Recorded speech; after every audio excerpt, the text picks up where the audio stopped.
Assalamualaikum dear students, we are learning science of class 5।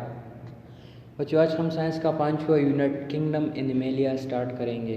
Kingdom animalia हमने ये जाना था कि ज़मीन पर मौजूद सारे लिविंग ऑर्गेनिजम्स ये ग्रुप्स में डिवाइड है, जिसे हम पाइप किंगडम क्लासिफिकेशन कहते हैं। उन पाइप किंगडम क्लासिफिकेशन के अंदर एक किंगडम है जिसे हम किंगडम एनिमेलिया कहते हैं या kingdom animals, kingdom of animals. इस किंगडम में मौजूद तमाम लिविंग ऑर्गेनिजम्स ये मल्टी सेलुलर होंगे। ठीक है बच्चों, किंगडम एनिमेलिया में मौजूद तमाम जानदार, तमाम लिविंग ऑर्गेनिज्म ये मल्टी सेलुलर होंगे। इसी तरह ये अपने लिए खुराक खुद तैयार नहीं कर सकेंगे और ये एक जगह से दूसरी जगह आज़ादाना तौर पर हरकत के काबिल होते हैं। किंगडम एनिमेलिया में मौजूद जानदार ये मल्टी सेलुलर होंगे, अपने लिए खुराक खुद तैयार नहीं कर सकते और एक जगह से दूसरी जगह आज़ादाना तौर पर हरकत कर सकते हैं। यानी जिस तरह के प्लांट्स है, आप देख लें किसी प्लांट को, वो एक जगह से दूसरी जगह हरकत नहीं कर सकता। वो इसी तरह जो प्लांट्स है वो अपने लिए खुराक खुद तैयार करते हैं। ठीक है बच्चों, जबकि इसके बरक्स जो एनिमल्स है, एनिमल्स ना तो अपने लिए खुराक खुद तैयार नहीं कर सकते, इस तरह ये एक जगह से दूसरी जगह आज़ादाना तौर पर हरकत कर सकते हैं। सो ये एनिमल्स की सबसे मोस्ट प्रोमिनेंट खुसूसियत है कि ये आज़ादाना तौर पर हरकत कर सकेंगे, जबकि अपने लिए खुराक खुद तैयार नहीं कर सकेंगे। जो भी एनिमल्स है वो डायरेक्टली या इनडायरेक्टली फूड के लिए ये प्लांट्स पर डिपेंडेबल हैं। ये अपना खुराक प्लांट से हासिल करते हैं।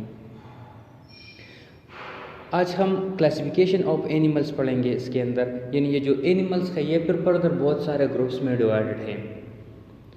किंगडम एनिमेलिया फर्दर इसके अंदर बहुत सारे ग्रुप्स हैं, क्योंकि ये एक इसके अंदर मौजूद ऑर्गेनिजम्स वाइड वैरायटी में मौजूद हैं। ठीक है, इसलिए इसे further different kinds of groups में डिवाइड किया गया है। सबसे पहले बच्चों ये कीवर्ड्स आप याद रख लें। रेगुलेट, रेगुलेट मीन्स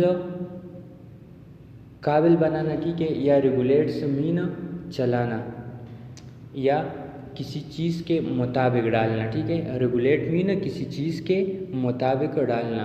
यानी मैं आपको कहूँ कि बाज़ ऑर्गेनिजम्स ऐसे होते हैं जो कि बाहर जो इन्वायरमेंट हो उसके मुताबिक अपना जो अंदर का टेम्परेचर है, बॉडी का टेम्परेचर, वो उसे रेगुलेट करते हैं, यानी उसके मुताबिक डालते हैं। ठीक है, सो रेगुलेट मीन के मुताबिक करना या के काबिल बनाना। इसी तरह स्पीशीज़ हम अक़साम को कहते हैं। स्पीशीज़ अक़साम को कहा जाता है। स्पीशीज़ किसे कहा जाता है? स्पीशीज़ अक़साम को कहा जाता है।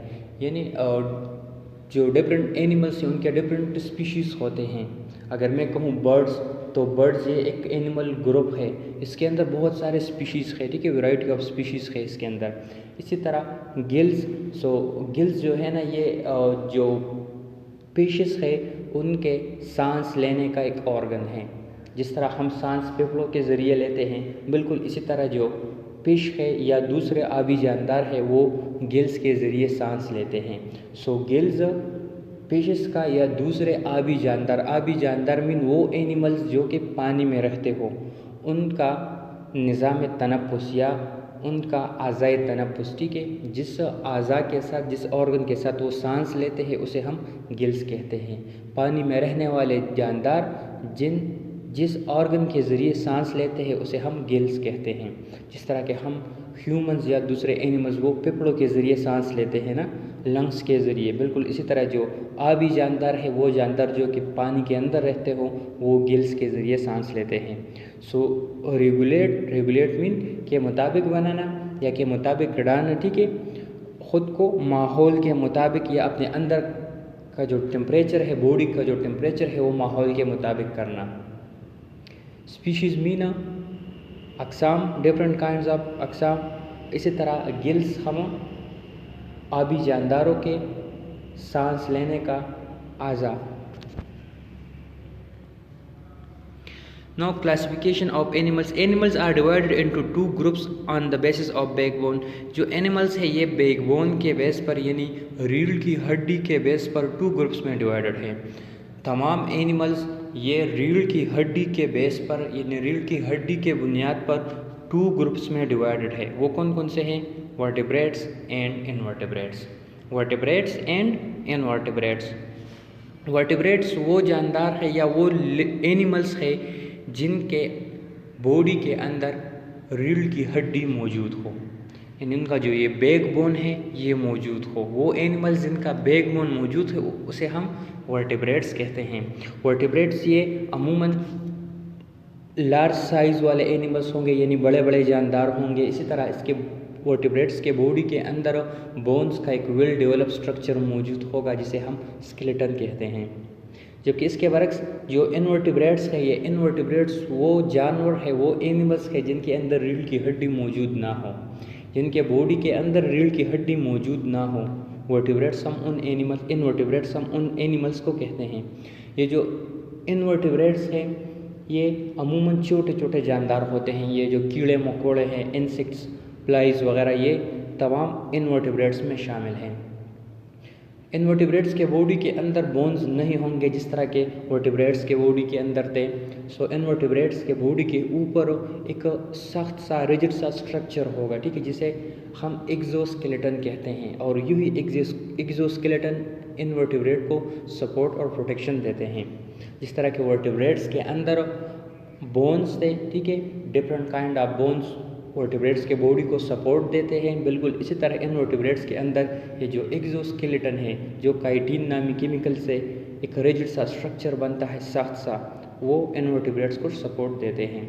सो एनिमल्स ये बैकबोन के बेस पर टू ग्रुप्स में डिवाइड है, वर्टिब्रेट्स एंड इनवर्टिब्रेट्स। वर्टिब्रेट्स वो एनिमल जिनमें रीढ़ की हड्डी मौजूद हो, जबकि इनवर्टिब्रेट्स ये वो एनिमल्स है जिनमें रीढ़ की हड्डी मौजूद ना हो। आप देख लें, ये क्लासिफिकेशन व्हील है, classification wheel of animals. Animals ये टू ग्रुप्स में डिवाइड है, वर्टिब्रेट्स एंड इनवर्टिब्रेट्स। अब ये वर्टिब्रेट्स ये फर्दर डिफरेंट ग्रुप्स में डिवाइड है, जिस तरह के fish, amphibian, mammal, birds and reptiles, ठीक है बच्चों। और जो इनवर्टिब्रेट्स है वो भी further different types of groups में डिवाइड है, जिस तरह के वर्म्स है, इंसेक्ट्स और दूसरे जो सी इनवर्टिब्रेट्स हैं उसमें डिवाइड, जिसमें स्टारफिश, ऑक्टोपस, ये डिफरेंट काइंड ऑफ एनिमल्स शामिल हैं। सो आप देख ले यहाँ पर एनिमल्स टू ग्रुप में डिवाइड है, वर्टिब्रेट एंड इनवर्टिब्रेट। ये वर्टिब्रेट फिर फर्दर डिफरेंट ग्रुप्स में डिवाइड है, जिसे हम fish, amphibian, mammal, bird and reptiles कहते हैं। इसी तरह ये इनवर्टिब्रेट्स भी फर्दर ग्रुप्स में डिवाइड है, जैसे कि worms, insects and other invertebrates. No classification of vertebrates. सबसे पहले इस क्लासिफिकेशन व्हील में हम वर्टिब्रेट्स की बात करते हैं। वर्टिब्रेट्स जैसा कि मैंने पहले आपको बता दिया, ये वो एनिमल्स है जिनमें रीढ़ की हड्डी मौजूद हो। वर्टिब्रेट्स वो एनिमल्स है जिनमें रीढ़ की हड्डी मौजूद हो। अब ये एनिमल्स फर्दर इन ग्रुप्स में डिवाइड हैं, fish, amphibians, reptiles, birds and mammals. Fish, amphibians, reptiles, birds and mammals. Fish ये वो एनिमल्स है जो सिर्फ पानी में रह सकते हैं। वो एनिमल्स जो कि सिर्फ पानी में रहते हैं उसे हम फिश कहते हैं। जबकि एम्फीबियंस वो जानवर है जो पानी और खुश्की दोनों पर रह सकते हों। एम्फीबियंस वो जानवर है जो पानी और खुश्की दोनों पर रह सकते हो। फॉर एग्जांपल जो मेंढक है, ठीक है, हम देखते हैं कि वो पानी के अंदर भी रह सकता है और पानी के बाहर भी। इसी तरह केचुए भी एम्फीबियंस में शामिल है। उसके बाद फिर रेप्टाइल्स है। रेप्टाइल्स हम रेंगने वाले जानवरों को कहते हैं, वो जानवर जो ज़मीन पर रेंगते हो, फॉर एग्जांपल स्नेक या लेजर्ड वगैरह। उसके बाद फिर बर्ड्स है। बर्ड्स उन एनिमल्स को कहा जाता है जो कि हवा में उड़ सकते हों, ठीक है, हवा में जो उड़ सकते हो। या आप इस तरह भी बर्ड्स की डिफिनीशन कर सकते हैं कि वो एनिमल्स जिनके पूरे बॉडी पर फीदर्स हो, ठीक है, जिनके पूरे बॉडी पर फीदर्स हो और जिनके 2 विंग्स हो। वो एनिमल्स जिनके पूरे बॉडी पर फीदर्स हो उसे हम बर्ड्स कहते हैं। उसके बाद फिर मैमल्स आते हैं इस ग्रुप में। मैमल्स जो है ये वो जानदार है या वो एनिमल्स है जो अपने बच्चों को दूध देते हो। मैमल्स वो एनिमल्स है जो अपने बच्चों को दूध देते हैं। सो ये क्लासिफिकेशन ऑफ वर्टिब्रेट्स में 5 ग्रुप्स है further, fish, amphibian, reptiles, birds, mammals. अब इंशाल्लाह आगे हम इसे डिटेल से डिस्कस करेंगे। सो बच्चों, आज हमने क्लासिफिकेशन ऑफ एनिमल्स और उसके बाद क्लासिफिकेशन ऑफ वर्टिब्रेट्स पढ़ लिए हैं। क्लासिफिकेशन ऑफ एनिमल्स यानी जो कि 5 किंगडम क्लासिफिकेशन था, इनमें मौजूद एक किंगडम है, उसे हम किंगडम एनिमल्स कहते हैं। वो किंगडम एनिमल या किंगडम एनिमेलिया वो फर्दर 2 ग्रुप्स में डिवाइडेड था, जिसे हमने वर्टिब्रेट और इनवर्टिब्रेट का नाम दिया।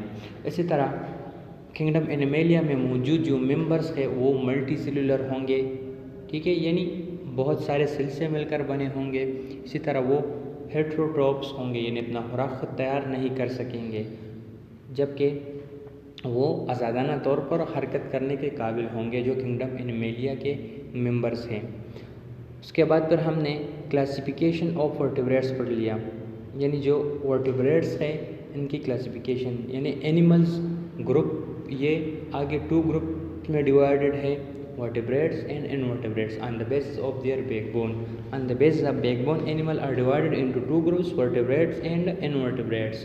और उसके बाद फिर vertebrates ये आगे से 5 ग्रुपों में तकसीम है, जिसे हमने fish, reptiles, amphibians, mammals and birds का नाम दिया था। सो एनिमल्स ये कितने ग्रुप्स में डिवाइड है? 2 ग्रुप्स में, वर्टिब्रेट एंड इनवर्टिब्रेट। वर्टिब्रेट वो एनिमल जिनमें रीढ़ की हड्डी मौजूद हो, इनवर्टिब्रेट्स वो एनिमल जिनमें रीढ़ की हड्डी मौजूद ना हो। और फिर ये वर्टिब्रेट्स ये आगे से 5 ग्रुप्स में डिवाइडेड है। एनिमल कितने ग्रुप्स में डिवाइड है? 2 ग्रुप्स में, वर्टिब्रेट एंड इनवर्टिब्रेट। और ये वर्टिब्रेट पर कितने ग्रुप्स में डिवाइड है? 5, fish, amphibians, mammals, reptiles and birds. अब ये असाइनमेंट बच्चों आपने पूरा करना है। Draw classification wheel of animals. Animals की जो क्लासिफिकेशन व्हील है, जो व्हील ऑफ क्लासिफिकेशन है, वो आपने ड्रा करनी है, ठीक है। आप एक चार्ट ले, सबसे ऊपर पहले एनिमल्स लिख ले, फिर एनिमल्स के जो 2 ग्रुप्स है वर्टिब्रेट और इनवर्टिब्रेट्स वो लिख ले, और उसके बाद ये जो वर्टिब्रेट्स और इनवर्टिब्रेट्स है ये फर्दर और बहुत सारे ग्रुप्स में डिवाइड कर, तो वो आपने लिखनी है, ठीक है बच्चों। सो आपने क्या करना है, जो कि एनिमल्स का क्लासिफिकेशन व्हील है वो आपने ड्रा करना है। Draw classification wheel of animals. Animals का जो क्लासिफिकेशन व्हील है उसे आपने ड्रा करना है। थैंक यू एंड अस्सलाम। Cool blooded animals and warm blood animals. बच्चों ये दोनों टर्मिनोलॉजीज आपने याद रखने हैं। कूल ब्लडेड एनिमल्स वो एनिमल्स है जो बाहर माहौल के मुकाबले में अपने बॉडी का टेम्परेचर ये बरकरार नहीं रख सकते, जबकि वार्म ब्लड एनिमल्स ये वो एनिमल्स है जो कि अपने बॉडी का एक कांस्टेंट टेम्परेचर बरकरार रख सकते हैं, ठीक है। यानी कूल ब्लड एनिमल्स के बॉडी का कोई खास टेम्परेचर नहीं होगा, जो बाहर का टेम्परेचर हो वही इनके अंदर बॉडी का टेम्परेचर होगा, जबकि जो वार्म ब्लड एनिमल्स है ये अपना ख़ास एक कांस्टेंट टेम्परेचर रख सकते हैं। बाहर जो भी टेम्परेचर हो, बाहर टेम्परेचर चेंज होता रहता है, जबकि इन एनिमल्स के बॉडी का एक ख़ास टेम्परेचर होता है। Cool blooded animals they are unable to regulate their body temperature according to the environment. यानी ये माहौल के मुकाबले में अपना बॉडी टेम्परेचर ये बरकरार नहीं रख सकते।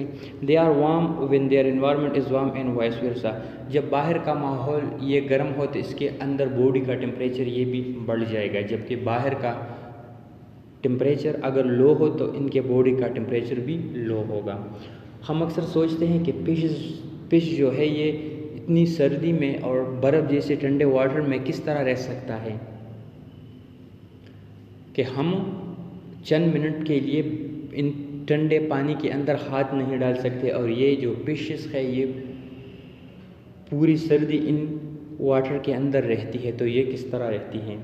सो इसका आंसर ये है कि ये जो फिशेस है ये कूल ब्लडेड एनिमल्स हैं। जब बाहर का टेम्परेचर चेंज हो, यानी वाटर का टेम्परेचर ये चेंज हो, वाटर सर्द हो जाए तो इसके बॉडी का टेम्परेचर भी सर्द हो जाता है, ठीक है। यानी रेजिस्टेंस शो नहीं करता उनके बॉडी का टेम्परेचर। इसके बरक्स जो वार्म ब्लडेड एनिमल्स है दे maintain a constant body temperature irrespective of the temperature of their environment. अब वार्म ब्लडेड एनिमल का एक खास टेम्परेचर होता है, इनके बॉडी का एक कांस्टेंट टेम्परेचर होता है जो कि माहौल के मुताबिक चेंज नहीं होता। फॉर एग्ज़ाम्पल हम ह्यूमंस हम वार्म ब्लडेड ह्यूमंस हैं, यानी हमारे जो बॉडी का टेम्परेचर है ये कांस्टेंट टेम्परेचर है। बाहर माहौल टेम्परेचर अगर इससे ज़्यादा होता है तो हमें गर्मी महसूस होती है। ठीक है बच्चों, हम कोशिश करेंगे कि हम अपने बॉडी का टेम्परेचर वो उस कांस्टेंट लेवल पर ले आए। इस तरह अगर हमें गर्मी महसूस हो तो हम क्या करते हैं कि हम पंखा चला देते हैं ताकि हमारे बॉडी का टेम्परेचर वो उस कांस्टेंट पर वापस आ जाए। इसी तरह अगर सर्दी हो, हमें सर्दी लगती है तो हम गर्म कपड़े पहनते हैं। इस तरह खुद अपने बॉडी को गर्म रखते हैं ताकि वो टेम्परेचर उस कांस्टेंट तक ऊपर जाए। सो कूल ब्लडेड एनिमल्स, ये वो एनिमल्स है जो कि माहौल के मुताबिक अपने बॉडी का टेम्परेचर ये बरकरार नहीं रख सकते, जबकि वार्म ब्लडेड एनिमल्स इनका एक ख़ास टेम्परेचर होगा।